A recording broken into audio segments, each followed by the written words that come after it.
Sénit, des précisions sur la liste électorale.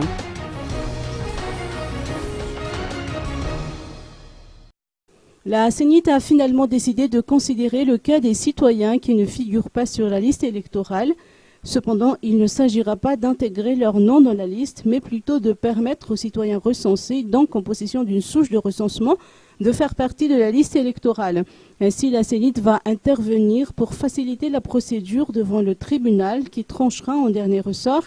Les citoyens concernés disposent de 15 jours avant le 20 décembre au plus tard pour déposer leur requête devant le tribunal compétent. Par ailleurs, la Sénit s'attelle actuellement aux préparatifs des élections législatives jumelées avec le second tour de l'élection présidentielle, comme nous le précise Fan Rakoutenjazak, porte-parole de cette commission. Ils espèrent boucler les préparatifs cette semaine, notant que les bulletins uniques qui seront utilisés le 20 décembre prochain seront imprimés en Afrique du Sud, comme ce fut le cas lors du premier tour.